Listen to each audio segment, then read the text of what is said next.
Bien, un nuevo día, bienvenidos y bienvenidas. Hoy vamos a dar por acabado el curso cuando acabemos esta lección, pero antes, como siempre, vamos a hacer unos momentos de silencio para centrarnos, ¿ok?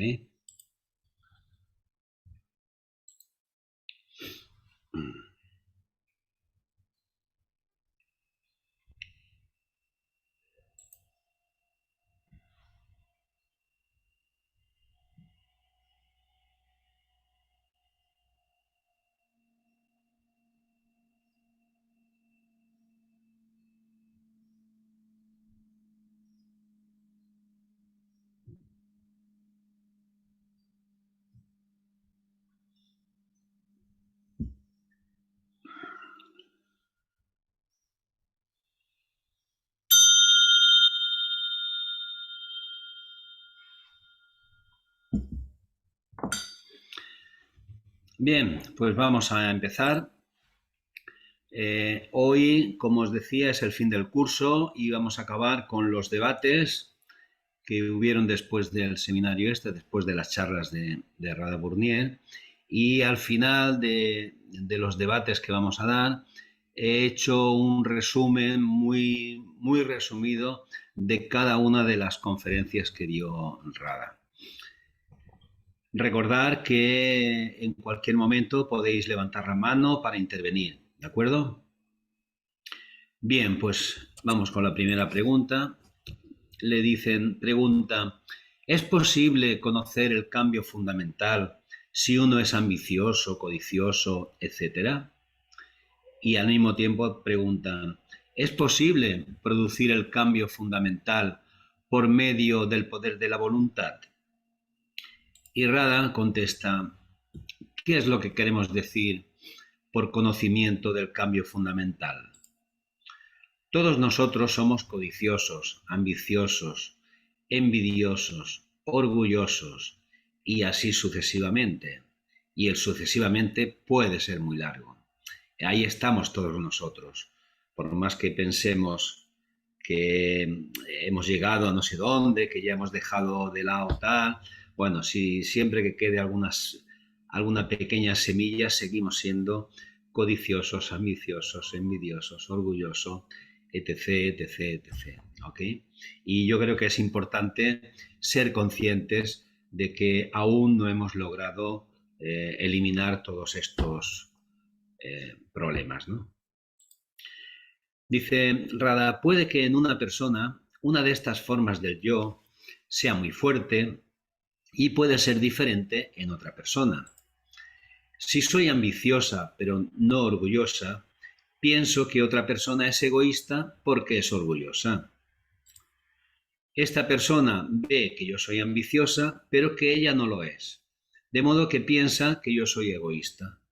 Las dos pensamos que la otra es egoísta, porque estamos siempre viendo en los demás, proyectando en los demás lo que hay dentro de nuestro, ¿no? La realidad es que ambas somos egoístas porque estas son facetas de la misma cosa.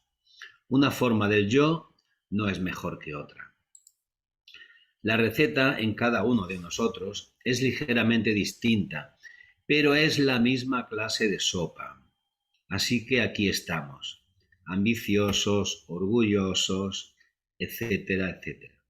¿Okay? Seamos conscientes de que no hemos superado la ambición, el egoísmo, el orgullo, etcétera, etcétera. ¿Okay? Entonces, ¿qué podemos saber del cambio fundamental? Porque cuando se habla del cambio fundamental, Rada se está refiriendo a que realmente nos hemos regenerado, nos hemos transformado, ¿no? Dice, si por la palabra saber queremos decir experimentar el cambio fundamental, evidentemente no sabemos, porque mientras hay ambición, etcétera, no hay cambio. O sea, no se ha producido este cambio fundamental. Pero observando que ese es el origen de nuestros problemas, podemos propiciar un impulso para cambiar. O sea, siendo conscientes de que tenemos estos problemas, ¿no? En otras palabras, siendo claramente conscientes de la existencia del desafío interno y aceptándolo, empezamos a anularlo y a ponerle fin. Cuando decimos que nosotros lo anulamos, ¿quién es el nosotros? O mejor dicho, ¿quién es el yo? No hay nosotros, porque la anulación tiene que ocurrir en cada uno individualmente, ¿no? Pero cuando el yo anula, ¿quién anula? ¿Es el ambicioso yo? Añado la anulación a mis muchas ambiciones. Me imagino a mí misma convirtiéndome en una hermosa persona a quien todo el mundo admirará. ¿Quién soy yo?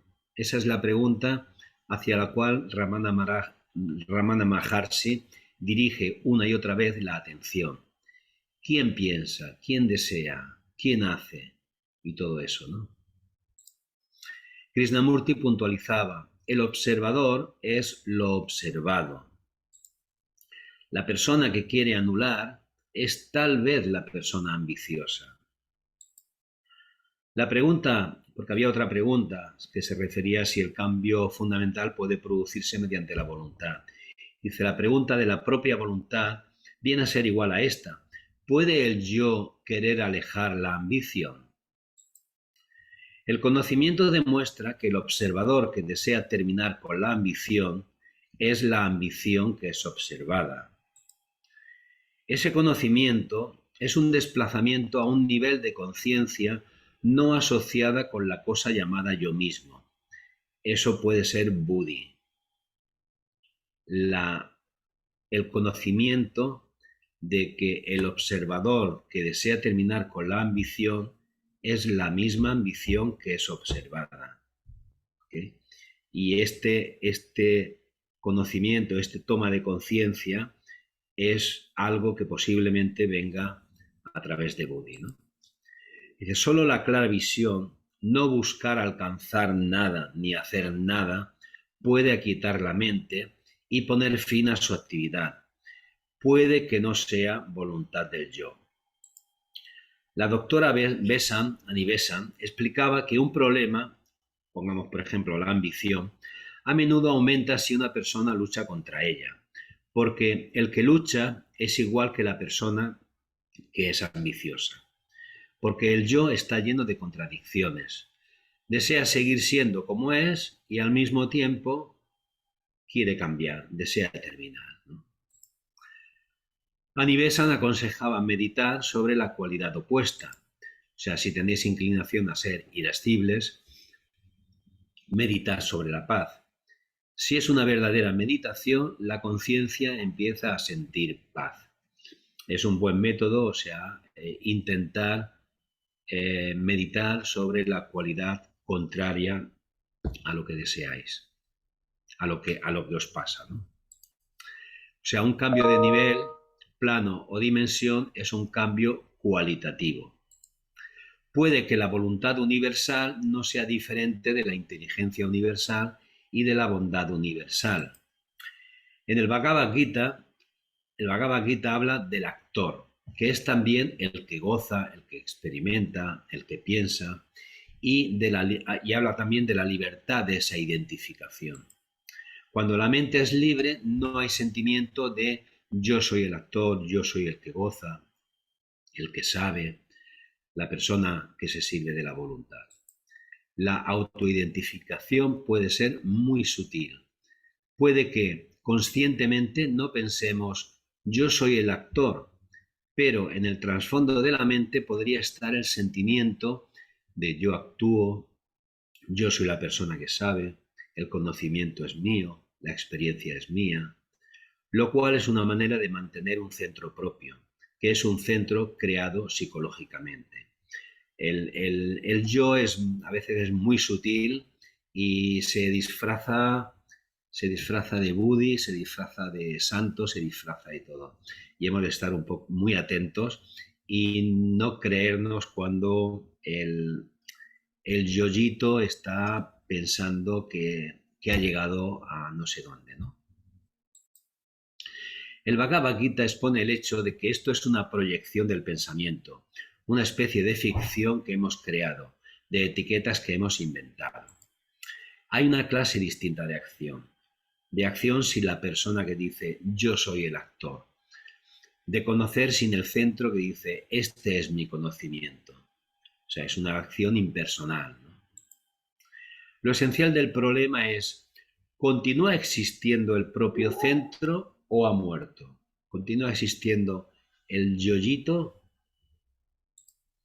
Si uno dice, he terminado con la ambición, lo sé, no se ha puesto fin al yo, porque éste continúa en forma de yo mismo, el conocedor.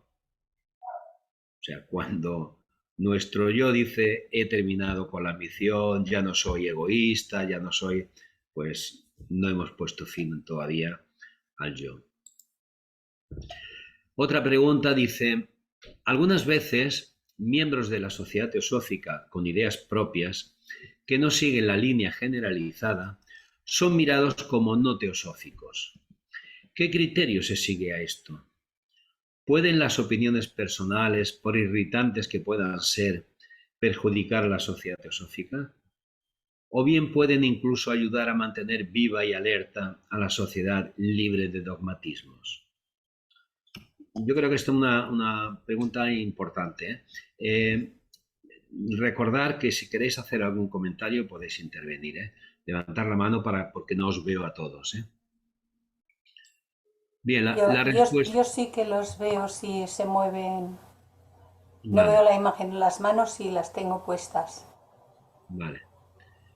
Bien, la respuesta de Rada dice, en general, cada uno de los aquí presentes ve la necesidad de ser tolerante. Bueno, no todos siempre son tolerantes, ¿no? Pero bueno, deberíamos ser por lo menos tolerantes, ¿no? De dar libertad a los demás para que tengan sus propias opiniones. Incluso si de algún modo estas opiniones están en contra del principio de fraternidad, debemos aceptarles como miembros a menos que haya una importante hostilidad racial o personal, una actitud continua de falta de fraternidad. Lo entiendo, yo quizás no soy tan tolerante, ¿no? Hay personas conozco algunas personas que no son demasiado fraternales, tienen cierto racismo y bueno, no soy tan tolerante como dice Rada. Pero bueno, aquí habla de que deberíamos ser todos tolerantes y permitir que incluso algún miembro esté en contra del principio de fraternidad, ¿no? Veamos cómo continúa. Dice, debemos ayudar a esas personas y con paciencia. Con paciencia tal vez consigamos hacerles ver que no está bien no ser fraternal. El Consejo General discutió en una ocasión muy detalladamente el caso de una señora que había sufrido mucho en un campo de concentración y a la cual le habían asesinado toda la familia en horribles circunstancias. La señora esta decía que no podía querer a los alemanes. Entonces, el agente presidencial de ese lugar, o sea, la Clarisa de ese lugar, bueno, no, la Magda de ese lugar, porque ahora es Magda la presidenta, eh, el agente presidencial de ese lugar la excluyó de las filas de la Sociedad Teosófica, lo cual, y entre paréntesis, no tenía derecho a hacer constitucionalmente. Bueno, no lo sé si realmente se puede expulsar a alguien si demuestra ciertas acciones que no son fraternales, ¿no? No lo tengo tan claro. Ahora, en este caso, resulta de que el Consejo General decidió que sus sentimientos no fraternales eran comprensibles dadas las circunstancias. En ese caso se dejaría pasar el tiempo para que esos sentimientos desaparecieran. ¿Okay? No deberíamos llegar a la rápida conclusión de que alguien no es un buen miembro. Al mismo tiempo, cada uno de nosotros debe ejercer el discernimiento sobre lo que es teosófico y lo que no lo es en nosotros mismos, así como en todas partes. O sea, lo fundamental es ejercer nuestro discernimiento, ¿no? Clarisa. Sí, antes de que pasemos más adelante y en relación con esta cuestión que se suscitó porque una persona había sufrido mucho y no podía amar a los alemanes y tal. Hace ya bastantes años estuve en un seminario sobre eh, las constelaciones familiares con Bert Hellinger, con Ah, el que generó esas sí, sí. constelaciones familiares, Bert Hellinger. Esto se hacía en la Universidad de Bellaterra, en uno de los salones grandes que hay para este tipo de eventos. Éramos mucha gente y él explicó acerca de este asunto que en su momento habló con la gente de Alemania que estaban siendo muy reticentes porque ellos precisamente habían sufrido a causa de Hitler y de todo lo que ocurrió y todavía tenían muchos residuos de sufrimiento que no podían con ello. Y Bergelinger les dijo, hasta que no aprendáis a Adolf Hitler como un ser humano, mirarlo como un ser humano, vuestras heridas no se curarán. Fuerte, pero cierto, porque al margen de lo que él como personalidad y con todo lo negro que le acompañaba, que es cierto, es un largo etcétera de oscuridad y tal, todavía estaba unido a su yo superior, así que detrás de aquel ser todavía está el ser superior y es recuperable. No lo es ayudado por el odio, lo es ayudado por el amor. Y comento esto porque, claro, nosotros a pequeña escala, con nuestras pequeñas cosas personales, familiares, en la sociedad donde nos movemos, podemos haber tenido o tenemos quizás algunas diferencias importantes con alguien. Digo quizás porque no se sabe, cada uno se sabrá sus propias cosas, pero que realmente debemos eliminar de nosotros todo aquello que es separativo, todo aquello que notemos que nos separa de cualquier otro ser humano por cualquier razón. En esto se basa el primer objetivo de la sociedad teosófica. Es muy importante. Gracias. A ti, Clarisa. Pedro Pedro. ha levantado la mano. Sí, pero esto, esto solo se puede hacer aquí. Quiero decir que en las condiciones que te vas, con los sentimientos y con las rémoras que te quedan, esas las tienes que depurar aquí. O sea, Aquí. y por mucho que dure después tu vuelta a esa carga, la llevas contigo, no la puedes minimizar donde vayas, porque mm, si tú partes de aquí con una indisposición total hacia los alemanes, por ejemplo, o hacia Hitler, pues cuando vuelvas sigues con eso. Sí, hay la tendencia y se desarrolla a la menor oportunidad que se le pone por delante. Se desarrolla esa tendencia, porque no la resolvió cuando todavía estaba aquí. Entonces, si eso es una carga que lleva la mónada. Sí, la mónada humana, Atma Buddhi Manas, lleva eso en sí hasta que lo resuelva. Hasta que lo resuelva la va a llevar y, Sí, y la va a sufrir. sí. Entonces, sin embargo, mm, durante todo ese periodo que te vas a llevar entre reencarnación y reencarnación, ahí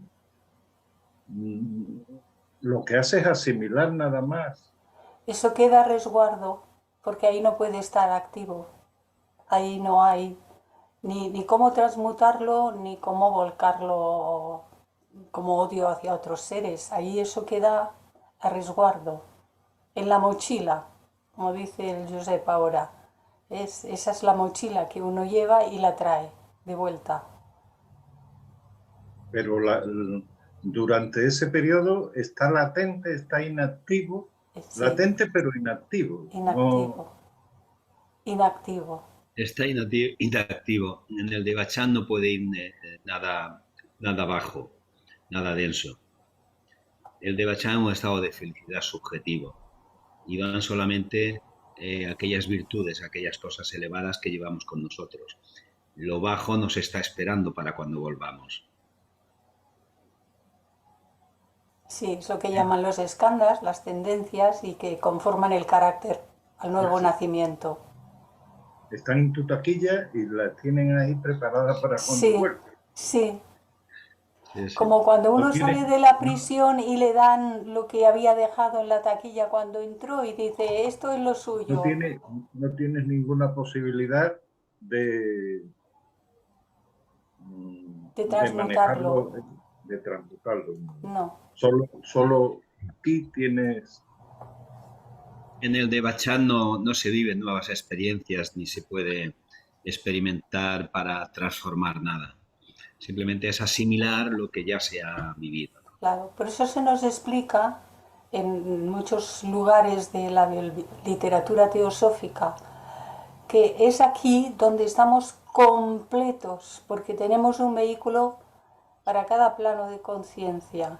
Aquí pensamos, sentimos y podemos actuar mientras tenemos cuerpo físico.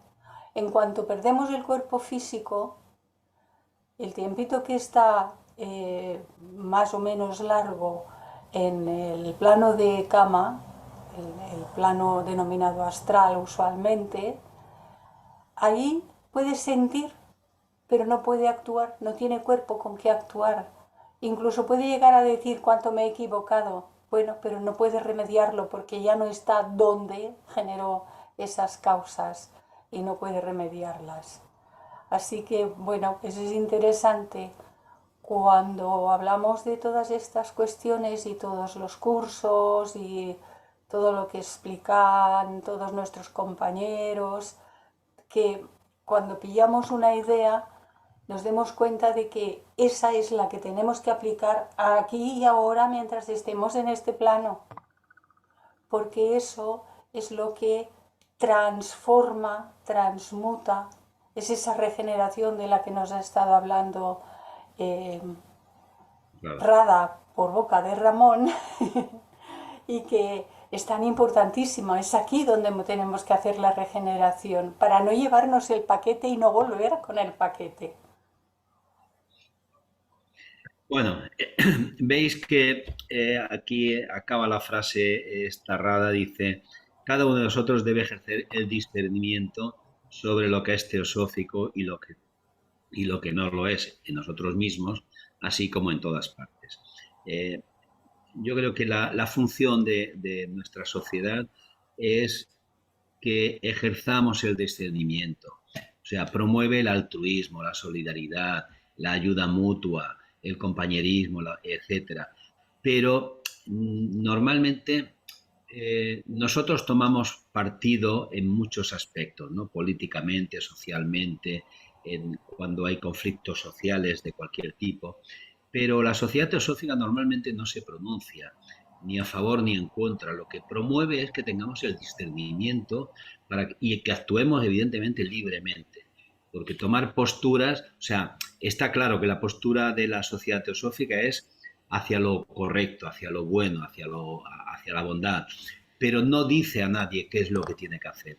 Te deja en libertad de actuar, en libertad de pensamiento, y lo que intenta es que ejercites tu propio discernimiento, ¿no? Que seas tú el que decide libremente. Bien, continuamos. acaba diciendo aquí, el desacreditar, como en este caso se hacía con esta mujer que no quería a los alemanes, el desacreditar no es teosófico. No podemos dejar de lado nuestro poder de discernimiento y decir que todo está bien.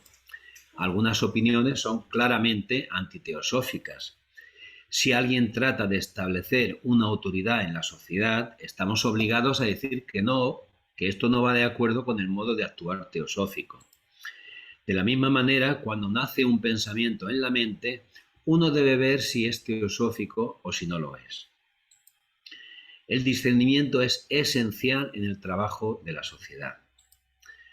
Un miembro que sea devoto de Sai Baba o de quien sea, ¿no?, está en libertad de tener sus retratos en casa y de entonar sus plegarias, pero no podemos permitirlo en una rama de la sociedad teosófica. Todavía sería menos adecuado nombrar a esa persona conferenciante de la sección, ¿ok? Así pues, por lo que respecta al trabajo de la sociedad, tenemos que discernir entre lo que crea confusión y lo que ayudará a mantener el carácter de la sociedad. La sociedad postula la fraternidad universal. Tiene por política apoyar el principio de libertad. No hay ninguna autoridad en la sociedad que diga esta es la verdad y debéis creerla. No hay dogmas a seguir. Es importante que este carácter sea mantenido en todas partes. No podemos tener a nadie en una posición en la que lo que diga y piense pudiera confundir a los demás sobre la sociedad, lo cual no significa que le desaprobemos. O sea, alguien puede ser lo que quiera, puede ser devoto de Sai Baba y tener sus retratos y tal, pero en la sociedad teosófica es otra cosa, ¿no? Desde el punto de vista individual, podría haber algo en la experiencia que una persona necesite en un determinado momento. O sea, que a alguien le puede ir estupendo ser devoto de Sai Baba o ser de lo que sea, ¿no? Así pues, no hemos de condenar a nadie. Cada persona pasa a través de experiencias para madurar. ¿Quiénes somos nosotros para decir lo que es necesario a otro? Sin embargo, llevar a cabo el trabajo de la sociedad teosófica de la manera adecuada es otra cuestión. O sea, aquí en la sociedad teosófica alguien puede ser miembro devoto de Sai Baba, pero lo que está claro es que él no puede venir a la sociedad teosófica a decir que debemos ser miembro devoto de Sai Baba nosotros también, o a dar conferencias hablando de Sai Baba, ¿no? Tiene que, si hace conferencias, tiene que hablar de teosofía. Bien, otra pregunta que se le hace es, ¿podría usted hablar del objetivo de la escuela esotérica? Dice, es una escuela establecida por Blavatsky en 1888. En principio consistía en unas cuantas personas que estaban especialmente interesadas en aprender de su sabiduría, de la de Blavatsky, y seguir las instrucciones sobre la vida interna. Entonces se la llamó la Escuela Esotérica de la Sociedad Teosófica. Más tarde el nombre fue cambiado por el de Escuela Esotérica de Teosofía. Desde esa época la escuela ha crecido. Ahora hay unos 4.000 miembros en todo el mundo. Está hablando de 1990, no recuerdo de qué fecha. En este momento no sé cuántos miembros puede haber, ¿no? Desde un principio, el propósito de la escuela esotérica, ha sido ayudar y animar a los miembros a vivir la teosofía, a vivir la vida espiritual. Los miembros de la sociedad teosófica no están obligados a vivir de una manera particular y cada uno sigue el modo de vida que le gusta. Somos absolutamente libres de vivir como queramos. Pero la escuela esotérica está indicada para los que están entregados a la transformación de sí mismos y tratan de hollar lo que se llama el sendero. Desde luego se trata de una escuela de teosofía. Cualquier consejo o instrucción se da de acuerdo con los principios teosóficos. La palabra esotérica no significa que se trate de una sociedad secreta. Ya sabéis el significado de la palabra esotérico, ¿no? Esotérico significa lo que está dentro de nosotros mismos. Así pues, la escuela es para el desarrollo o desenvolvimiento interno. Pero sus reuniones y su trabajo son privados y limitados a sus miembros, solamente a los miembros de esa escuela esotérica. En cambio, en la sociedad teosófica, nuestra rama, están abiertos también a simpatizantes, a personas que no son miembros de la sociedad teosófica. Y quisiera aquí hacer un inciso también, porque dice, la escuela esotérica está indicada para los que están entregados a la transformación de sí mismos y tratan de hollar lo que se llama el sendero. Esto no significa que solo los miembros que pertenecen también a la escuela esotérica estén entregados a la transformación de sí mismos y tratan de hollar el sendero. Alguien que sea miembro de la sociedad teosófica pero no esté en la escuela esotérica puede estar tan entregado como pueden estar entregados los miembros de la escuela esotérica. ¿Okay? Correcto. Gracias. La escuela esotérica, al igual que otras escuelas, sigue el principio teosófico de que la iluminación viene de dentro. No es la cantidad de instrucción y de material que recibe una persona lo que la cambia. O sea, lo que está claro es que en la escuela esotérica las enseñanzas que está dando son las enseñanzas que nosotros también tenemos. Está hablando puramente de teosofía, ¿eh? No está hablando de otra cosa. No se habla de otra cosa en la escuela esotérica. O sea, la iluminación viene de dentro, por lo tanto, pertenecer a la escuela no quiere decir que vas a avanzar más o menos.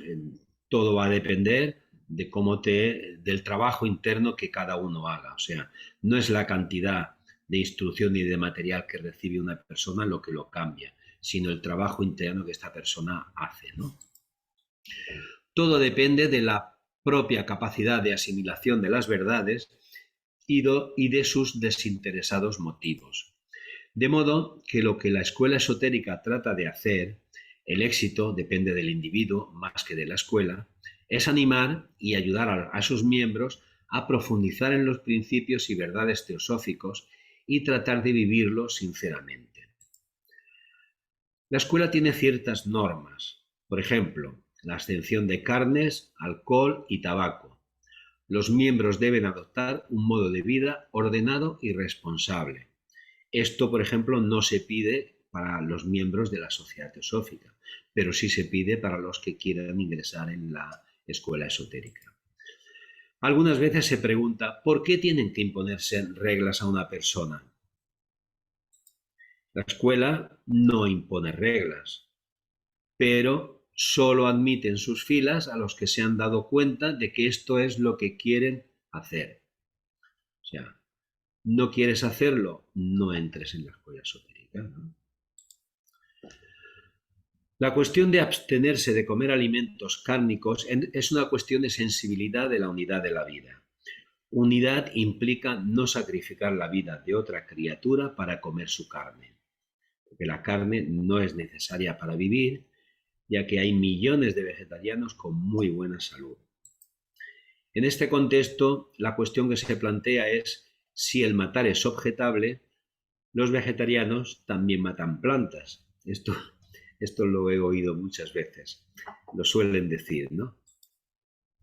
Pero no es lo mismo porque en el reino vegetal no hay ningún sistema nervioso ni cerebro y las reacciones de la planta son muy diferentes a las del animal. El principio de la escuela, yo diría también de la sociedad teosófica, ¿no?, es que el daño que se cause debe ser reducido absolutamente al mínimo. Por lo tanto, los miembros de la escuela también están interesados en no utilizar productos que sean resultado de la crueldad, tales como pieles y cosméticos que sean probados en los ojos de los animales. Abstenerse del alcohol y del tabaco es necesario para mantener la sensibilidad del cuerpo. Un cuerpo sensitivo siempre va a ayudar a aplicar mejor las enseñanzas de la sociedad y a ser más sensitivo con todo lo que nos envuelve, ¿no? La escuela esotérica es una corporación mundial destinada a crear un canal de influencia espiritual. Su trabajo a este respecto depende de la seriedad con la que sus miembros se esfuercen en hollar el sendero y aspiren a servir a los maestros de sabiduría. Ese canal puede ser creado por aquellos que están unidos en su aspiración con un motivo desinteresado y dispuestos a dedicarse al servicio. La escuela esotérica está abierta a cualquier persona que haya sido miembro activo de la Sociedad Teosófica durante 2 años al menos y que se sienta deseosa de respetar las reglas de la escuela. Todo aspirante debe conocer la teosofía al menos hasta cierto punto antes de entrar en la escuela. Por eso se pide tener al menos 2 años de antigüedad. Los principios teosóficos que guiarán su vida y su desarrollo interno deben estar claros para él. Como ya se dijo, el aspirante debe haber adoptado de antemano un modo de vida que esté de acuerdo con las reglas de la escuela, como ser vegetariano, abstenerse del alcohol y el tabaco, controlar su vida sexual, etc. Otra pregunta: en los países materialmente ricos, donde no hay guerra, hambre o restricciones, el sufrimiento se considera normalmente a nivel emocional de la existencia humana. Este sufrimiento es mayormente causado por las relaciones hombre-mujer. Parece que haga una afirmación, ¿no? Si esto es así, ¿podría decirnos algo sobre esta importante causa de sufrimiento?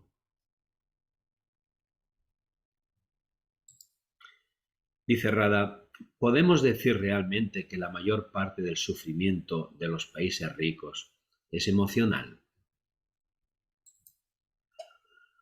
Hay una tremenda carga de sufrimiento físico si tenemos en cuenta la adicción a las drogas, las esposas y niños maltratados, etc. O sea que hay también un sufrimiento físico enorme, no solamente sufrimiento emocional, ¿no? Se dispone de estadísticas sobre el incesante aumento del número de mujeres y niños que son asaltados cada día.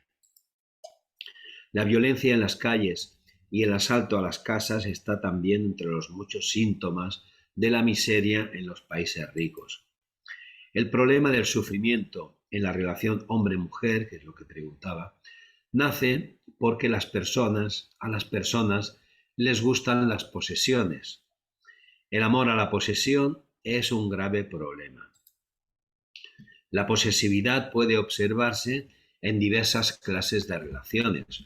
Una madre puede ser posesiva respecto a su hijo. En muchos países, la relación entre la nuera y la madre política casi siempre es un fracaso. Ambas quieren poseer. Cuando los amigos son posesivos, tienen lugar tensiones y celos, y hay sufrimiento. Las relaciones sexuales intensifican este problema.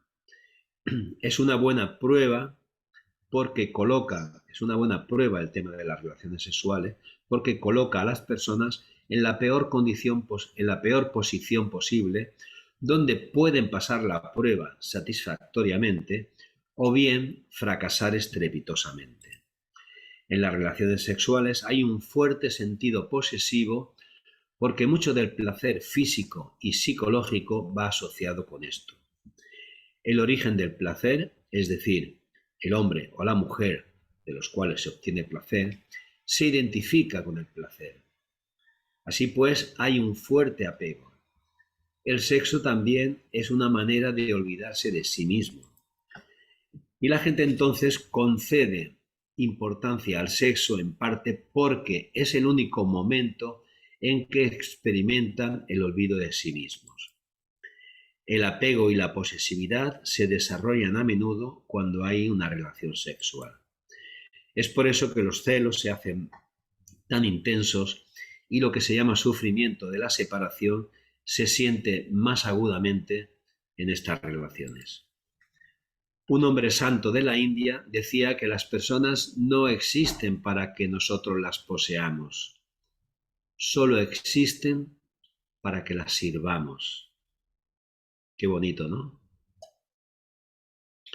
Las personas no existen para que las poseamos, sino para que las sirvamos. Pero las personas se apegan a las familias, pero los vínculos familiares son temporales. En esta encarnación alguien es el hijo, el padre o la madre, y en la encarnación siguiente habrá un grupo diferente.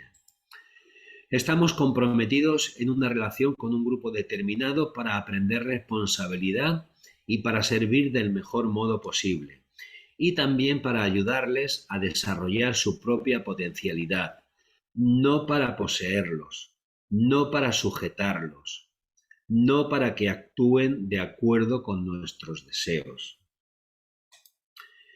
Esto es cierto para cada relación, tanto familiar, de amistades íntimas o de esposo y esposa, solo que en este último caso es más difícil ser equilibrados por las razones que se han dado.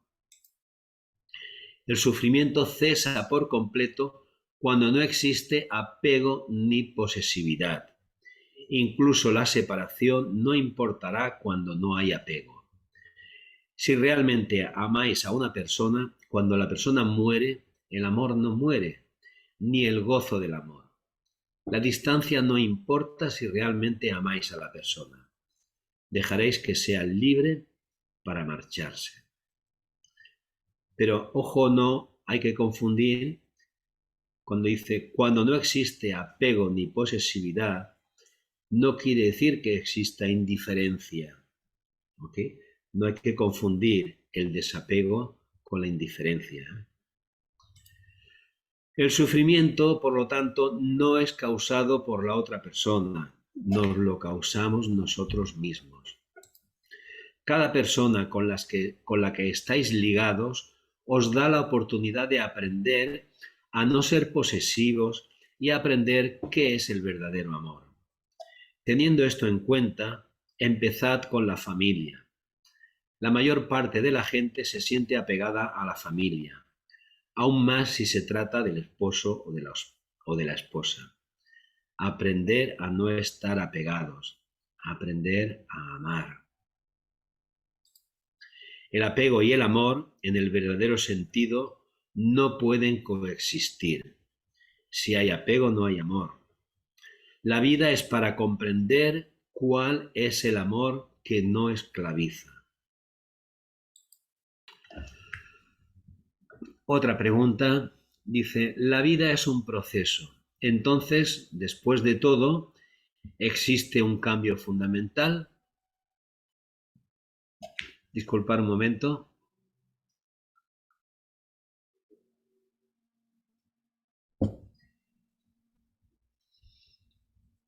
La vida es un proceso. Entonces, después de todo, ¿existe un cambio fundamental? Y dice Rada, desde luego que existen cambios en la vida constantemente. Muchos de ellos son imperceptibles. Cada uno de nosotros experimenta cambios durante las distintas encarnaciones. Si no hubiera cambios, no existiría el proceso evolutivo. El proceso implica no solamente cambio, sino que a largo plazo implica la perfección. La perfección de los organismos físicos tiene lugar a través de un lento proceso de cambio y perfeccionamiento hasta la etapa de la complejidad del cuerpo humano, con un cerebro increíblemente complejo, mucho de él todavía sin utilizar y muchas veces muy mal utilizado. La complejidad implica cada vez más sensitividad, etc.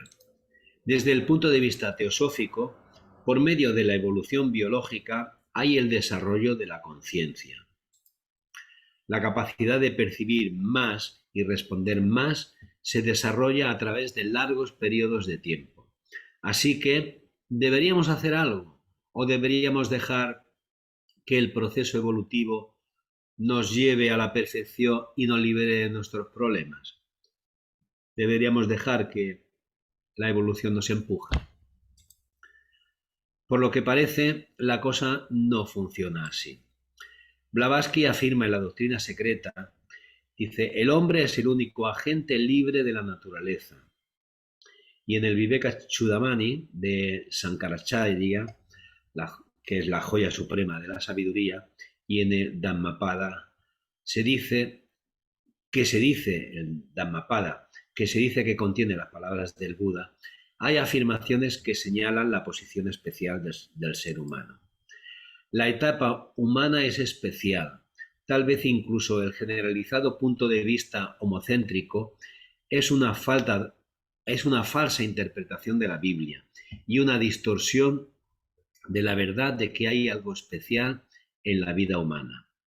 Como dice Blavatsky, el hombre es el único agente libre en la naturaleza. La conciencia humana es capaz de ser consciente de su propia posición en relación con todo lo demás. Pueden cuestionarse las cosas rectas y las equivocadas. La conciencia humana quiere conocer el porqué de las cosas y trata de actuar de acuerdo con sus propias percepciones, impulsos y conceptos. Estos pueden estar en contradicción con el movimiento avanzado del presente a causa de la falta de suficiente comprensión. Pero lo maravilloso es que el hombre es capaz de comprender y tiene que esforzarse para comprender. Puede y debe saber qué es el plan divino y participar en el gran movimiento hacia la perfección con plena conciencia y libertad. Los demás reinos actúan desde la inteligencia inconsciente que les ha proporcionado la naturaleza y su conducta recta forma simplemente parte de la naturaleza. O sea, los demás reinos actúan porque es su naturaleza, es su instinto, ¿no? Pero el ser humano no puede ni debe hacer lo mismo, ¿no? Blavatsky también señala que cada criatura o cada ser es un hombre en potencia o ya ha sido hombre. Cada criatura debe pasar por esta etapa de cooperación consciente con la voluntad divina. O sea, la etapa humana es una etapa en todo el gran proceso evolutivo.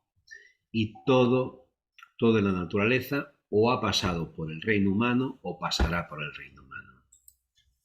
Así pues, para el ser humano no es posible decir que toda la vida es un proceso y que la cuestión del cambio fundamental o cambio de conciencia no se presenta. Todos nosotros nos esforzamos conscientemente por cambiar, aunque eso es ambición, eso es deseo, ¿no? Sí, pero si no existiera el deseo consciente del cambio, no tendríamos esperanzas ni desengaños. Evidentemente queremos cambiar, pero no intentamos comprender si esto está de acuerdo con las leyes de la naturaleza y si aportará el verdadero progreso. Queremos cambiar hacia aquello que nos satisfará de inmediato.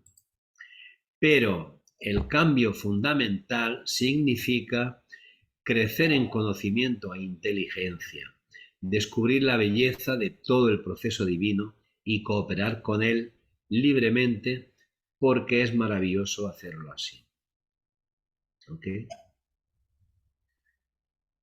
Atrás nos decía, queremos cambiar hacia aquello que nos satisfará de inmediato. Queremos y deseamos cambiar. Pero el cambio fundamental significa crecer en conocimiento e inteligencia. No hay que buscar satisfacciones inmediatas, satisfacciones personales. Debemos querer crecer en conciencia, en conocimiento e inteligencia. Descubrir la belleza de todo el proceso divino y cooperar con el plan divino, ¿no? Cooperar libremente, porque hacerlo así es genial, es maravilloso. El cambio fundamental o el cambio en la dirección correcta deben ser comprendidos por cada ser humano antes o después y debe llevarlo a cabo por sí mismo. Otra pregunta dice, ¿cuál es su opinión sobre el Centro Teosófico Internacional de Naarden, que es donde se dio este seminario, ¿no? ¿Cuál es la tarea de este para la sociedad teosófica y para Europa? ¿Y cuál es su relación con la Iglesia Católico Liberal? ¿Debería el centro ampliar su ámbito? O sea, hay muchas preguntas aquí. Y bueno, la relación con la Iglesia Católico Liberal, porque parece ser que este Centro Internacional de Narde durante un cierto tiempo estuvo muy vinculado con la Iglesia Católico Liberal. Y Rada les va a decir lo que hay que hacer, ¿no? Dice Rada, este centro tiene la posibilidad de convertirse en un verdadero centro para el trabajo teosófico. El mismo nombre del centro sugiere que su trabajo es teosófico, claro, Centro Teosófico Internacional de Narde. La gente que está interesada en el trabajo de la sociedad teosófica y en el descubrimiento de la sabiduría, que es la teosofía, puede reunirse aquí, en este centro, y entablar debates y realizar diferentes clases de programas para estimular la investigación. Puede ser incluso un centro administrativo para el trabajo teosófico en Europa. Todo centro espiritual debería ser un lugar no solo para las reuniones, debates, charlas, actividades organizativas, sino también un lugar donde sea posible estar tranquilos, profundizar, emplear el tiempo en la meditación. Si este es un centro así, ayudará tanto a la sociedad teosófica como a Europa y tal vez al mundo entero, porque lo que nosotros proyectamos en la atmósfera se va esparciendo. Así como el vapor es más difícil de envasar que los objetos sólidos, en los mundos más sutiles las cosas son menos fácilmente reducibles que en los mundos más burdos. Lo que se deposita en la atmósfera psíquica se expande y si enviamos pensamientos correctos, si sentimos la aspiración de descubrir la sabiduría y ayudar a la humanidad, la entrega de nuestros corazones, la pureza de nuestros motivos, las fuerzas meditativas de un centro como este ayudarán al mundo entero, no solo a Europa. Todo centro espiritual tiene esa posibilidad. Nuestros mayores, refiriéndose a los maestros, han dicho que en lugares donde la naturaleza no está deteriorada, se reúnen ángeles y espíritus de la naturaleza de diferentes clases. Cualquiera que sea sensible puede sentir que la atmósfera de los lugares de belleza natural es diferente de la de los habitáculos humanos de las pobladas ciudades. No solo porque hay árboles hermosos, sino porque hay presencias. A esas presencias no les gusta reunirse allí donde los pensamientos y emociones discordantes, las pasiones y rivalidades, empañan la atmósfera como ocurre en las áreas urbanas. Pero en un centro como este, donde la gente se reúne en una búsqueda espiritual conjunta con el objetivo de lograr el bienestar de todas las criaturas, la cualidad de los pensamientos puede ser tal que atraiga no solamente a otros seres humanos, sino también a magníficas influencias invisibles. Juntos podemos crear un canal maravilloso. Cuanto mejor consigamos crear un centro así y cuando personas de diferentes lugares, aunque estén físicamente lejos, se unan en un mismo empeño, más se añadirá a la fuerza del centro. Un centro espiritual internacional tiene un amplio y elevado propósito y debemos intentar verlo cumplido. Evidentemente, los medios actuales son, en cierto modo, insuficientes y deberían ampliarse. Esto debería hacerse sin perjudicar la atmósfera o la belleza de la naturaleza. Es lo que hemos tratado de hacer en Adyar. Hemos plantado más árboles, vinculándonos más íntimamente con otros reinos de la naturaleza. Y la pregunta que se hacía de cuál es la relación de este centro con la Iglesia Católico Liberal, dice, no creo que este pueda o deba ser un centro de la Iglesia Católico Liberal, aunque pueda tener el nombre de San Miguel. San Miguel simboliza un determinado tipo de inteligencia o poder y por eso el centro se viene llamando así. Algunas actividades inspiran a la gente a un mayor sentido de dedicación para la regeneración humana. Esta dedicación puede tener lugar aquí en el centro, la tabla redonda, la Iglesia Católico Liberal y actividades parecidas.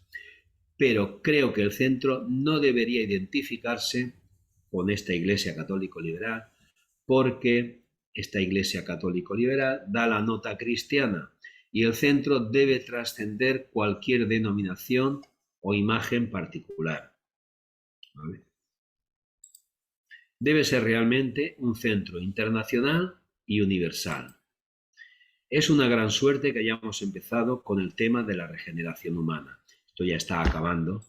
Dice, en el futuro habrá muchas actividades y encuentros de este tipo, espero, con debates para pensar y meditar sobre temas de una naturaleza seria, materias de importancia para el progreso espiritual de la familia humana.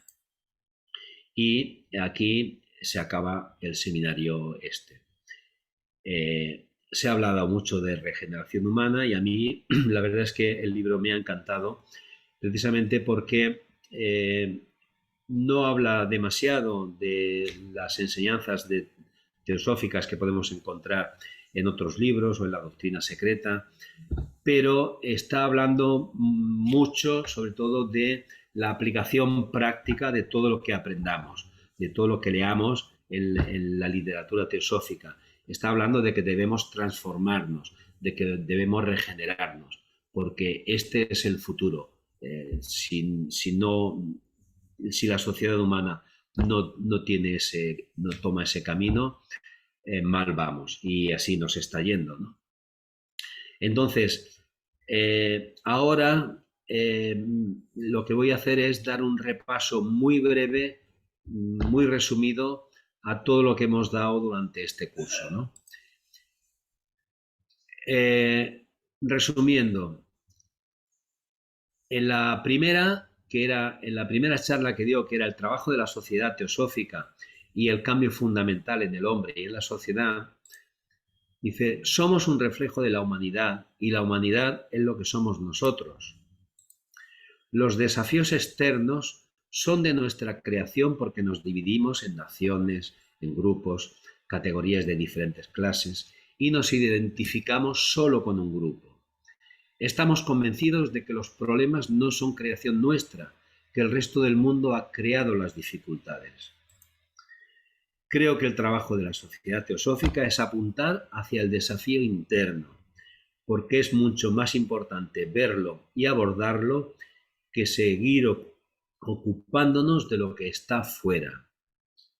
Ese desafío interno es de lo que trataba todo el rato el Bhagavad Gita, la guerra interna.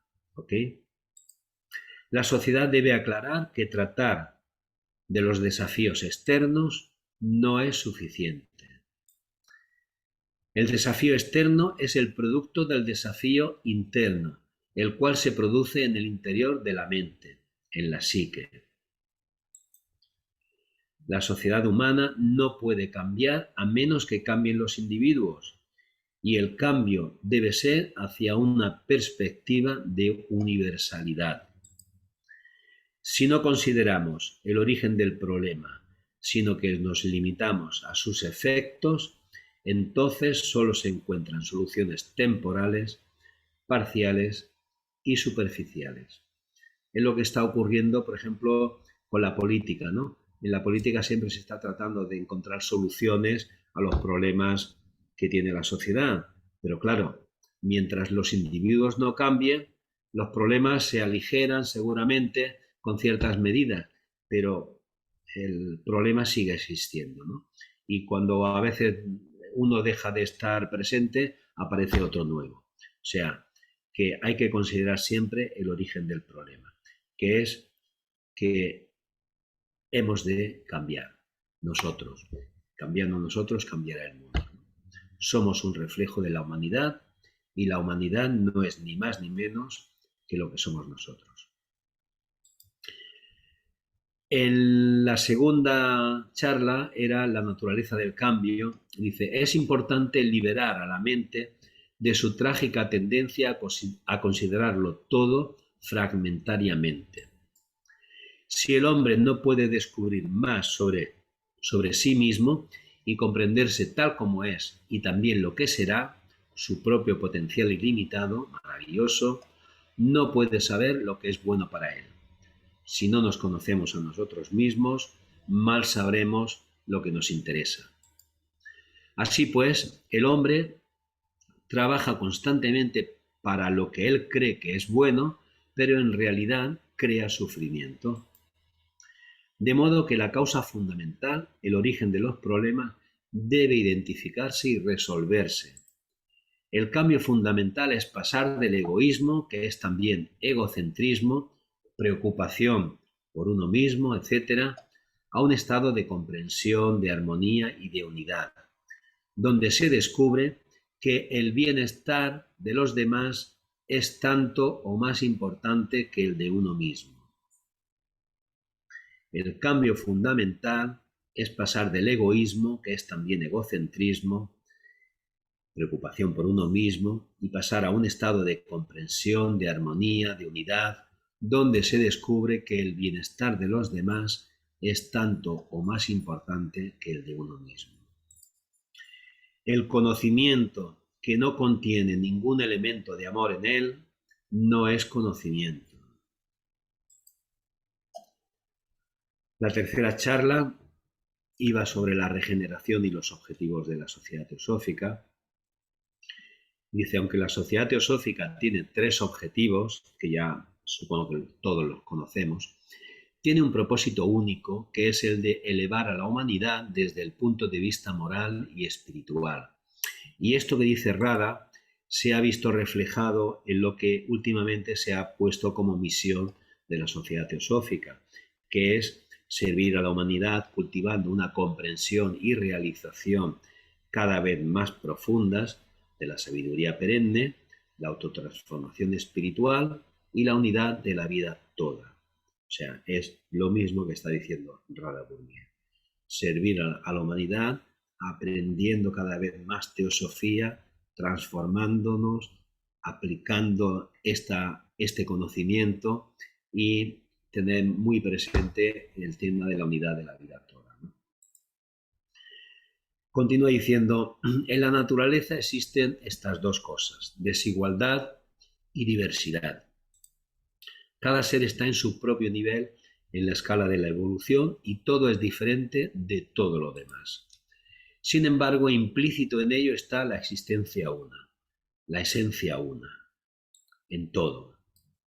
Me parece que para que el trabajo de la sociedad sea efectivo, hemos de ver la relación entre los 3 objetivos de la sociedad y la relación de todos ellos con el desarrollo de la conciencia humana y la elevación de la humanidad. La historia de la sociedad es clara sobre este punto. Lo único para lo cual se fundó la sociedad teosófica es para ayudar al verdadero progreso de la humanidad. Si reflexionamos bien, no será difícil descubrir que la fraternidad universal, sin distinciones de ninguna clase, es una revolución de la conciencia. Es la única cosa que cambiará a la humanidad y que la conducirá a un nuevo nivel de existencia. La cuarta charla era nuestro planteamiento de la teosofía. Y decía, la vida teosófica se basa en la sabiduría, no simplemente en el conocimiento conceptual. Si queremos pruebas de la esterilidad del conocimiento, en el sentido corriente de la palabra, solo tenemos que ver nuestro siglo XX y nuestro siglo XXI también, donde el conocimiento aumenta sin cesar día a día, minuto a minuto. Sin embargo, es un mundo de extraordinaria crueldad e ignorancia desde el punto de vista espiritual. O sea, la vida teosófica se basa en la sabiduría, no simplemente en el conocimiento. Nosotros estamos aprendiendo cosas, pero ese conocimiento tenemos que aplicarlo, si no, de poco sirve, ¿no? La teosofía no debe ser interpretada como una teoría, como una serie de conceptos. Debe ser la verdad que transforma, que libera la mente de su egocentrismo y no en un conocimiento estéril. La teosofía debe ser la verdad que transforma. Ante todo, deberíamos comprender que nuestros pensamientos y nuestras opiniones no son la verdad. Cuando estudiamos un libro, si todo lo que adquirimos son opiniones y conclusiones, ¿de qué sirve? Por esto nuestro planteamiento debe ser exploratorio y serio, y no un planteamiento que diga, sí, yo ya sé todo sobre esto. No. La pregunta debe quedar pendiente buscando una respuesta. Deberíamos buscar esa respuesta, tratar de descubrir la respuesta y evidentemente practicar lo que integremos, ¿no? Lo que conozcamos. Cuando no hay impacto de la cualidad de nuestros actos y de nuestras relaciones, es que la verdad no se ha tocado, aunque parezca que lo sabemos. Consideremos honestamente lo que está ocurriendo, si estamos siendo realmente más teosóficos o no, si nuestra manera de estudiar y aprender la teosofía es la correcta. Nuestro examen es la conducta y las relaciones de cada día. Dependiendo de cómo nos relacionemos, podemos ver si realmente estamos aplicando lo que estamos aprendiendo. Hay una cita de Blavatsky que considero muy importante, ¿no? Dice, como decía aquí, las enseñanzas teosóficas deben vivirse, no solo conocerlas. Dice, aquí se encuentra un gran peligro, ya que es demasiado fácil llegar a perderse en la contemplación intelectual del sendero y así olvidar que el camino solo puede conocerse caminándolo. No hemos de estar ahí, ser ratones de biblioteca y estar todo el día estudiando la doctrina secreta y esto y lo otro, y bueno, nos estamos perdiendo en la contemplación intelectual del sendero. Como decía en otras ocasiones, hay que leer pocos minutos y dedicarle a meditar lo que hemos leído durante mucho tiempo, ¿no? La quinta charla era el trabajo individual y de grupo para la regeneración. Decía, más o menos podemos ver que la mente tiene que convertirse en una mente nueva y aprender a mirarlo todo desde el punto de vista de la unidad. No deberá tener simplemente un concepto intelectual de la unidad, sino una conciencia creciente de unidad. ¿Podemos comunicar esta percepción a través de nuestras ramas? Si podemos comunicar esto, hemos empezado a trabajar para la regeneración.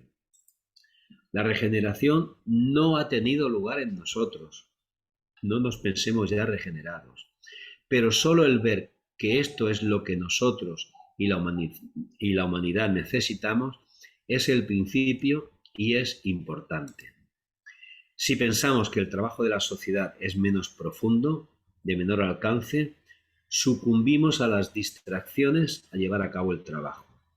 Así pues, este conocimiento es la primera parte del trabajo. De modo que, con paciencia y perseverancia, todos nosotros hemos de tratar de compartir nuestro conocimiento de la necesidad de llevar a cabo el verdadero objetivo de la sociedad teosófica. Los Mahatmas dijeron que sus enseñanzas son al mismo tiempo profundas y prácticas. ¿Cuál es ese elemento práctico? ¿Cómo se relacionan las verdades que tratamos de comprender con los problemas de la humanidad actual, individual, nacional y globalmente? Pues esto es lo que tenemos que hacer en nuestras ramas. Dar las enseñanzas, intentando crear una conciencia creciente de unidad y al mismo tiempo viendo o tratando de explicar la parte práctica de todo lo que estamos aprendiendo. Porque las enseñanzas son profundas y prácticas. No se trata solamente de conocerlas. ¿Okay? La 6 era la fuente de energía espiritual. Y decía, hay muchísimos miembros que esperan que los líderes de la sociedad mantengan su entusiasmo. Pero en ese comentario, su propia responsabilidad personal se soslaya. O sea, como miembros de la sociedad teosófica tenemos una responsabilidad también. No tenemos que ir solamente a escuchar y esperar que otros estén haciendo el trabajo administrativo y de enseñanza, de transmisión de las enseñanzas. Está claro que no todas las personas sirven para transmitir las enseñanzas, para dar charlas, pero en la medida que podamos siempre hay que participar en la rama, no sé, participar en debates, intentar también practicar todas estas enseñanzas, etcétera. O sea, no tenemos que dejar que la responsabilidad de aprender la teosofía recaiga en esos teóricos líderes, porque, como sabéis, en la sociedad teosófica huimos de la autoridad, ¿vale? No queremos autoridad. Esperar simplemente que otra persona, no importa lo elevado de su posición, o los maestros, transformen las condiciones para conseguir el cambio, o incluso esperar que rogando a Dios se produzca el cambio que parece que Él quiera que realicemos nosotros, es realmente un vano empeño. Hay una fuente de energía e inspiración que es más constante, fácilmente asequible y que nunca se extingue. Si las cosas se convierten en familiares, pierden su encanto después de algún tiempo. Eso es lo que nos suele pasar, ¿no? Lo vemos todo como monótono, a la que lo hemos visto varias veces. Pero si estamos abiertos, no solo a algunas cosas, a los momentos en la iglesia o en el bosque o a una persona en particular, si hay un estado de apertura, esto es el despertar de nuestra conciencia.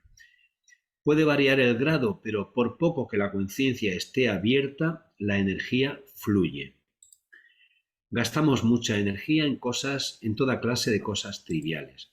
El conflicto, evidentemente, es un desperdicio de energía, pero aparte del conflicto hay numerosas ocupaciones que nos desgastan. Las trivialidades de las que hablamos, los acontecimientos sin importancia que aprisionan nuestros pensamientos, etc. Si examinamos nuestra vida diaria, podemos ver todo este gasto de energía.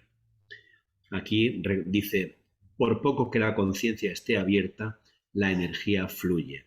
Pero la energía fluye también cuando hay alegría, cuando hay gratitud, cuando hay servicio, cuando estamos ayudando a los demás. A veces la propia felicidad de uno depende de la felicidad de los que nos rodean, ¿no? Y esta energía que fluye viene cuando estamos, digamos, de una manera no con pensamientos bajos, sino con pensamientos elevados, ¿no? Y esto hace que la energía venga de arriba, ¿vale? Y es una energía que es inagotable.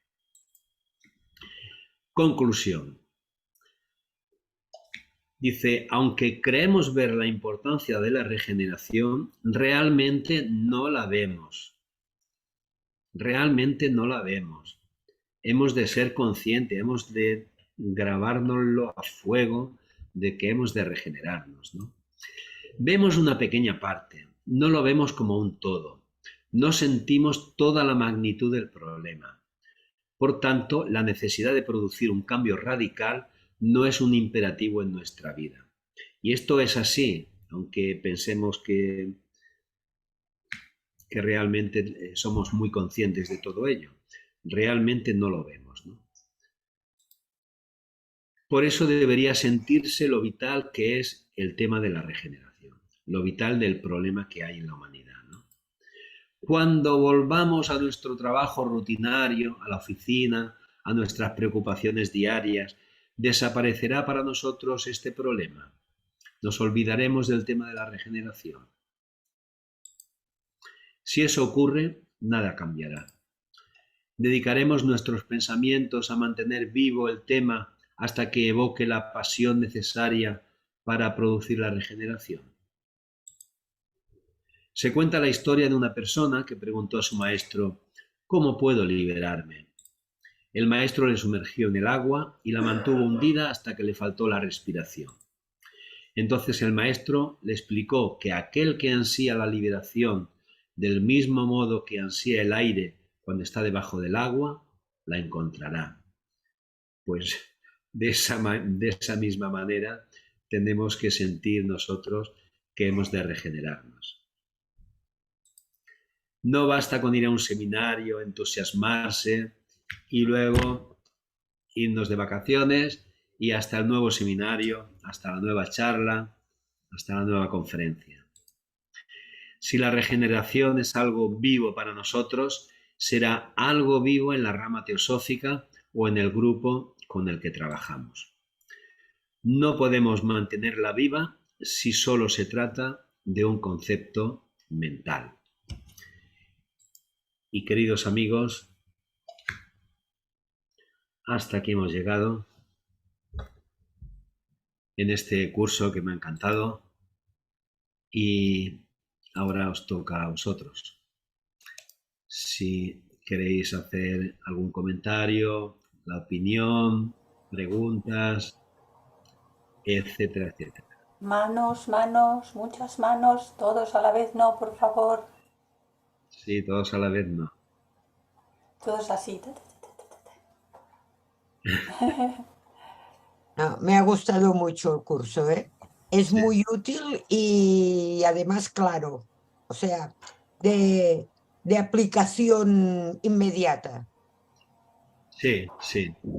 Y realmente, y lo digo por mí, realmente a mí me gustaría tenerlo muy presente, pero está claro que nos vamos olvidando, nos despistamos y bueno, luego cuando volvemos otra vez a un grupo, a la rama, nos damos cuenta, volvemos a ser conscientes, cuando volvemos a leer un libro de teosofía volvemos a ser conscientes, pero nos vamos despistando continuamente. Tenemos que ser conscientes de que es algo importante que tenemos que conseguir. Tener siempre vivo este sentimiento de unidad y la idea, el deseo de seguir regenerándonos, de seguir cambiando, de seguir transformándonos. ¿Ok? José Antonio dice, soy muy ambicioso, ambiciono llegar a un cambio fundamental. Bien, está bien esa ambición. Bien, Sara ha Sara. levantado la mano y luego Loli. Sara, abre tu micro, no te oímos. El libro de Radha Burnier es precioso y el curso que tú nos has estado dando es realmente interesante y transformador. Lo que ocurre es que, como tú has dicho y has explicado, nos olvidamos cada momento y entonces todo lo que sabemos de teosofía no es una verdad que nos transforma, sino que es una verdad que nos gusta recordar, repetir y sin embargo llevarlo a un examen diario en nuestras relaciones y en la conducta de cada día. Eso es lo que debería darnos la pista de si nos estamos regenerando poco, mucho o nada. Yo te doy las gracias a ti y a la rama por todo el esfuerzo que hacéis y porque lo subís al YouTube, que también nos sirve a los que no podemos seguirla algún día. Muchas gracias, de verdad, de corazón. Gracias, Sara. Sí, la verdad es que está muy bien subirlo a YouTube porque a pesar de que ha bajado la asistencia a estos cursos, pero luego en YouTube vemos que hay una buena cantidad de visualizaciones, ¿no? O sea que merece la pena. Loli.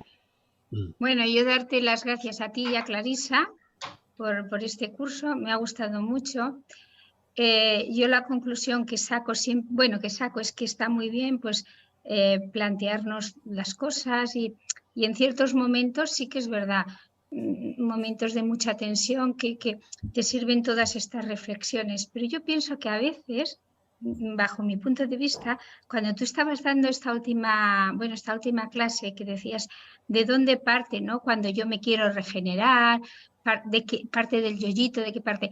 Yo creo, no sé, es algo que a mí me pasa. Yo creo que cuando hacemos algo que te sale mucho amor o te sale mucha compasión en un momento determinado, que puede ser por la calle, que te encuentras en alguna situación, es ahí. Para mí es lo más genuino, porque es que no lo piensas. Te sale como un ímpetu y entonces ahí sí que es verdad que no para mí no interviene nada, porque es que no lo piensas. No, o sea, a mí hay como dos como dos cosas diferentes, ¿no? Me sirve mucho todas las enseñanzas y tal. Cuando yo hago consciente en una situación, voy a poner una tontería, ¿no? Que vas conduciendo y te pone de mal humor el de delante y te vas a enfadar y dices, quieta, parada, y entonces te centras y tal. Pero luego, yo para mí, la más genuina, para mí, es cuando te salen cosas de dentro sin que las pienses, que son instantáneas, que son amorosas o son compasivas o que no piensas ni por qué lo hago, ni ¡pumba! Ya está, ya lo has hecho, ¿no? Y bueno, no sé, para mí es que son como dos cosas distintas, las dos sirven, pero volviendo a la última clase que nos has dado, desde dónde parte, a mí me parece que cuando realmente son reales es cuando no piensas ni por qué, ni quién, ni dónde, y ¡bumba! Ya te ha salido el abrazar a alguien o el intentar ayudar a alguien, pero sin pensar, de forma espontánea. Nada más eso. Gracias a los dos, a ti y a Clarisa. Mirad, a veces tenemos sentimientos muy bonitos, emociones muy, muy bonitas, pero a mí me recuerda mucho a veces, no sé si seguro que lo conocéis, los cómics de Charlie Brown, que hay varios personajes y uno de ellos era Susanita, una niña muy repipi, Una maruja. una maruja, y Susanita tiene una frase que me encanta, dice Susanita, amo a la humanidad, pero me revienta la gente. O sea, o sea, tenemos mucha compasión por los que están muy lejos, por los niños que están en África, que se mueren, por las guerras que están lejos de nuestro país, pero luego tenemos muchos problemas con la gente que está a nuestro alrededor, con los que están más cercanos, con el vecino, con el que pasa por la calle, con el que... Claro, entonces esa compasión, ese amor, ese a veces que se saltan las lágrimas cuando hay en una película que haya algún acto emotivo, que bueno, realmente somos así, porque luego en nuestra vida cotidiana, en nuestras relaciones, no somos tan compasivos, ¿no? No tenemos esas emociones. Pues esa compasión, esa emotividad que demostramos con lo que está lejos, tendría que ser la misma que tuviéramos con las personas que están a nuestro alrededor, ¿no? Porque, en fin, los problemas que tenemos con nuestros vecinos, con la gente que nos rodea en nuestras relaciones, no son ni más ni menos que proyecciones de los problemas que llevamos internamente. Loli, ¿quieres continuar No, diciendo? nada, no, yo no me refería a las cosas de fuera, ¿no? Yo que sé, hay No, situaciones que, disculpa, Loli, ¿sabes? no era En contestar. general, ¿no? Que a veces te salen cosas y no las piensas, ¿no? Si te salen, yo qué sé, te encuentras a alguien por la calle y yo qué sé, se ha caído. El otro día me encontré una señora que estaba súper despistada, me di cuenta que tenía Alzheimer, ¿no? O sea, y no piensas nada, simplemente, no sé, la coges, la montas en el coche, que a lo mejor es un acto inconsciente porque y te la llevas a la policía, pero no lo haces por nada, no, o sea, ni siquiera te lo paras a pensar, ¿no? Y yo pienso que a veces esas cosas son las más genuinas, ¿no?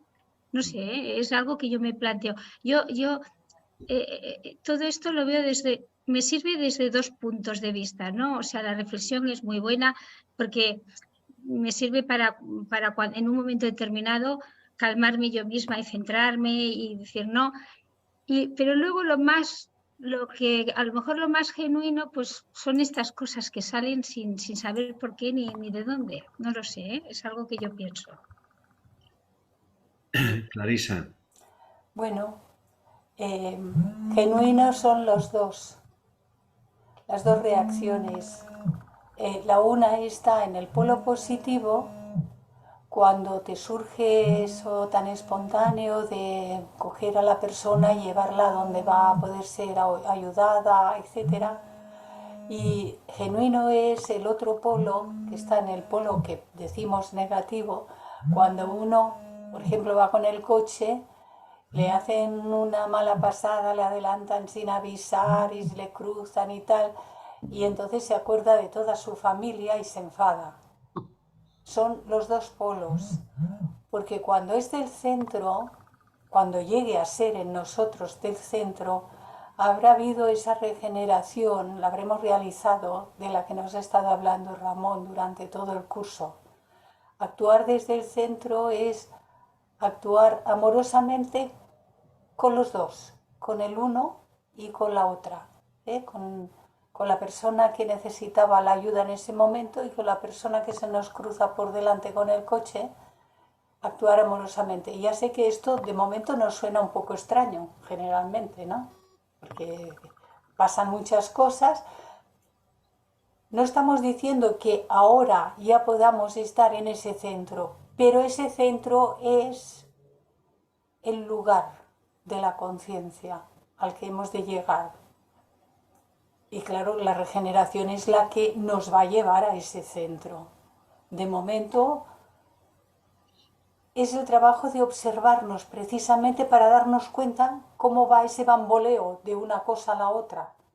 Cómo en el mismo día, incluso en el mismo rato, unos pequeños curso de unos pocos minutos, pasamos de un extremo a otro extremo y nos movemos como sin ningún dominio sobre el columpio en el que estamos montados. Ni podemos pararlo. Nos lleva arriba y abajo y arriba y abajo y ala. Este es el estado que tenemos la inmensa mayoría. Lo tenemos así.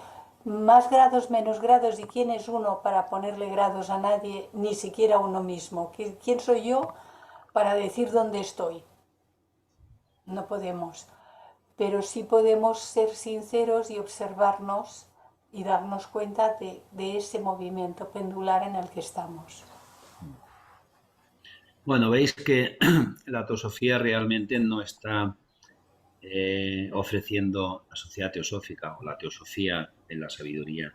No está diciendo enseñanzas porque sí, están diciendo simplemente enseñanzas que podemos nosotros llegar a verlas por nosotros mismos observando simplemente la naturaleza, porque de alguna manera son las leyes de la naturaleza. Cuando se colabora, las cosas funcionan; cuando no se colabora, las cosas dejan de funcionar. O sea, el sentido de fraternidad en la naturaleza lo podemos estar observando desde no sé, un bosque. De alguna manera los árboles son fraternales entre ellos. Una colonia de hormigas, de abejas, en la sociedad humana, ¿no? Cuando una sociedad vive en calma, con tranquilidad, sin problemas, todo funciona. Cuando empieza a haber competitividad y envidias y tal, pues las cosas dejan de funcionar. O sea que no solamente es porque nos lo dice la sociedad teosófica que esto es así asado, es que lo tenemos que ver por nosotros mismos. Los tenemos que observar, que todas las enseñanzas de la sociedad teosófica, si nos ponemos a pensarlas e intentar descubrirlas, veremos que son ciertas y tenemos que integrarlas en nosotros. Magda. Ahora lo hemos puesto en un extremo como si no hiciéramos nada, pero yo cuando veo que pasa cualquier desgracia en el mundo, una inundación, una sequía, hay mucha fraternidad entre la gente. Enseguida se montan los comités de ayuda y organizaciones y al día siguiente tú ves que del Prat, hablo por lo que veo aquí, ¿no? Ya sale un camión cargado con los médicos sin fronteras, los medicamentos, o sea que es un trabajo que se hace quizá a la chita callando, pero que están a punto para cuando es necesario. A mí me emociona ver, pues no sé, la guerra de Ucrania y que dicen hace falta, y ya ves aquellos grandes paquetes del avión que suben con medicamento, con ropa, con lo que hace falta, ¿no? Esto reconforta un poco. Sí, claro. Posiblemente haya más solidaridad y más ayuda de la que aparenta, porque claro, cuando abrimos la tele o los medios de comunicación, de información, lo Esto no único que vende aparece, tanto. Lo Lo único que bueno aparece vende son, tanto como tirar porquería, lo dijéramos. único que aparece son desgracias, guerras y Porque problemas, ¿no? mira, cuando la maratón de TV3, que se hace en diciembre, creo, Sí. pues yo me emociona ver la cantidad final que se ha recogido en un día. Mm. Miles de millones y cada año van destinados a una investigación diferente y que no solo es para proyectos de Cataluña, porque si te viene un proyecto de Andalucía, el comité, la comisión lo investiga si es viable y se le destina el dinero. Este dinero va para todos los proyectos y yo realmente me emociona ver la cifra final, Sí. porque dices, a veces no hay que darle la palmadita al pobre que te encuentras, sino ayudar por donde se pueda. Hay muchos caminos. Mm. Sí. Sí. Mira, Josep Antoni te ha puesto dos mensajes. Dice, antes no pensábamos, pero ahora pasan cosas a tu alrededor y en tu vida. Y este es el momento en que relacionas la teosofía con lo que ha sucedido. De no haber estado en este curso, no habría habido reflexión. Bueno, gracias, José Antonio, gracias, Sí. porque esto, bueno, significa que de algo sirve lo que estamos haciendo. Pero Hombre, por seguramente que también, descontado. también habría reflexionado si no hubiera estado aquí, ¿eh? Pero bueno, nosotros vamos plantando semillas por ahí. Tenemos Sí. una charla pendiente tú y yo, ¿Quién? Tú y el Josep Antón. José Antón y yo. Sí. Como me mirabas a mí, Sí. No, es que, bueno, no, ya lo comentaremos. Ya lo ya lo comentaremos. sé, ya lo sé. Pues yo el otro día no fui fraternal. Vaya. Una Bueno. furgoneta casi me saca de la autopista, Ah, me cruzó por delante en Mm. una salida de autopista. Claro, yo no le dije, Dios te bendiga. Pero tampoco. Me vino así, ¿eh? Fíjate. No, pero claro, si es que esto es lo que está sucediendo en nosotros, de cada uno de nosotros. Estamos en ese movimiento, tal como decía. La suma de todas las acciones que se hacen en el polo positivo son toda esa generosidad y toda esa ayuda. Y luego están las otras que, mira, mejor ni las nombremos, que también suman. Y Ujú. claro, que nos está enseñando que solo se puede ir mejorando globalmente el mundo en la medida en que muchos de nosotros nos situemos en el punto central, donde solamente existe el bien, ya no existe el ahora estoy aquí y ahora estoy allá, sino que existe el bien. Y la suma de todo ese bien, entonces, produce un bien mayor en relación con el mundo entero.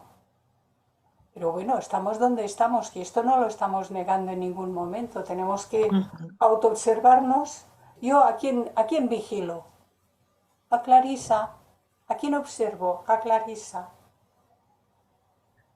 A veces me ayuda a observar todo lo de alrededor porque aquello resuena en Clarisa. Y entonces me está diciendo, Clarisín, aquí tienes algo.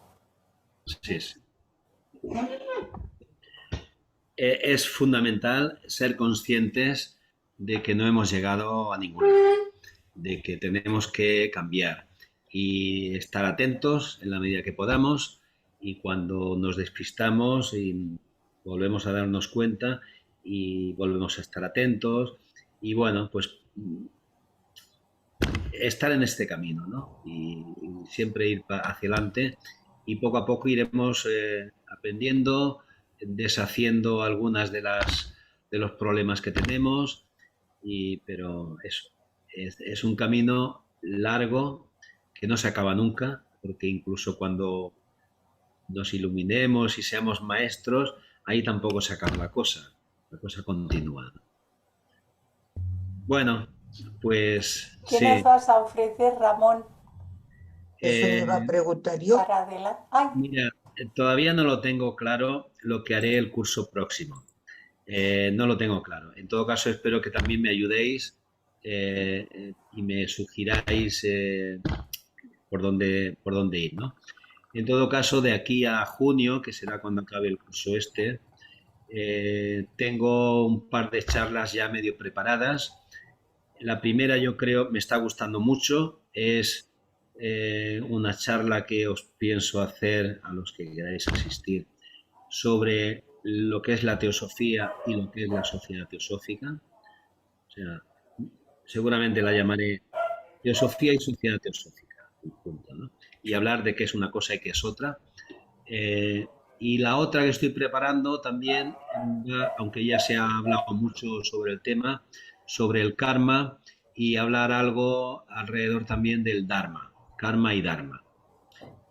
Y bueno, para el año que viene espero sugerencias también. ¿Okay? ¿Esto que has dicho será en junio? Sí. En mayo seguro En que mayo. haré esta de La teosofía filosofía y y la sociedad. sociedad. Y la del karma yo creo que me va a dar para un par de días. Igual en 2 semanas. Una semana hago una parte y la semana siguiente, para que no se olvide demasiado lo que hemos dicho, la otra parte. ¿Okay? ¿De acuerdo? Y bueno, pues si no hay nada más, pues nos despedimos. Recordar que este jueves Clarisa tiene su curso y el viernes también Daniel. Y también es el final. También. El mío también es el último. Mira, hemos También es el coincidido último. en terminar. Ah, muy bien.